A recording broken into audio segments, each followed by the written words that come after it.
ৰাজ্য চৰকাৰৰ কেবিনেটত অসম চৰকাৰৰ কৰ্মচাৰী আৰু আমাৰ পেনশনাৰ সকলৰ বাবে 2% ডিয়াৰনেছ এলাউন্স আমি ঘোষণা কৰোঁ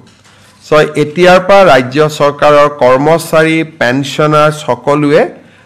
2% তেওঁলোকে ডিয়াৰনেছ এলাউন্স পাব 1/1/2025 পৰা ই কাৰ্যকৰী হ'ব আমি এই মাহৰ দৰমহাত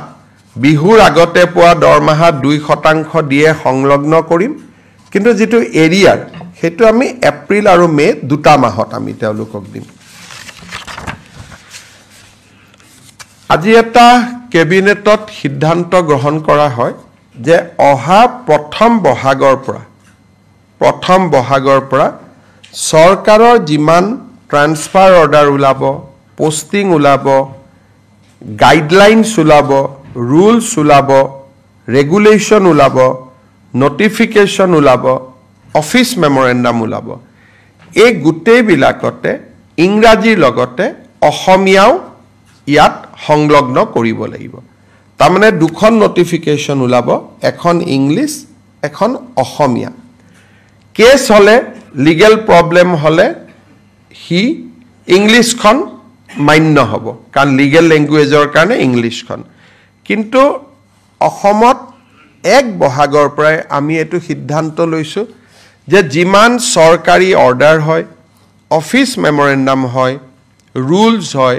ৰেগুলেশ্যন হয় বিধানসভাৰ আইন হয় যিমান বিলাক সৰকাৰি কমিউনিকেশ্যন তাত ইংৰাজীৰ লগতে এখন অসমীয়া প্ৰতিলিপিও সন্নিবিষ্ট কৰিব লাগিব ইংৰাজীখন থাকিব ইংৰাজীৰ লগত অসমীয়া এটা কপি থাকিব বৰাক উপত্যকাত বেংগলী থাকিব বিটিআৰত বড়ো থাকিব অতিৰিক্তকৈ অৰ্থাৎ বৰাক উপত্যকাত বঙালী থাকিব বিটিএডিত বড়ো থাকিব আৰু সমগ্ৰ অসমতে ইংৰাজী আৰু অসমীয়া এই ব্যৱস্থাটো আজি কৰা হৈছে আৰু সদৌ অসম ছাত্ৰ সন্থাৰ লগত আমাৰ আলোচনা হৈছিল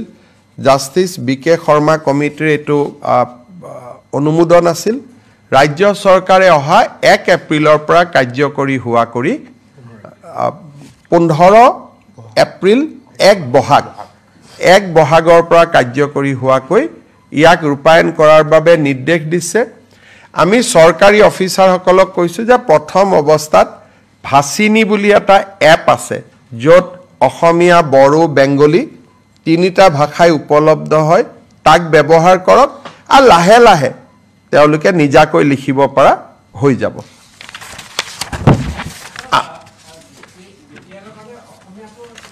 ইংলিছ আৰু অসমীয়া গুটে অসমৰ কাৰণে বিটিআৰৰ কাৰণে বড়ো বৰাক ভেলীৰ কাৰণে বেংগলী যেটো আজি চলি আছে তাত কোনো আৰু বেলেগ নহয় আমি যেটো আজি যি ধৰণে চলি আছে বিটিআৰত বা আজি যি ধৰণে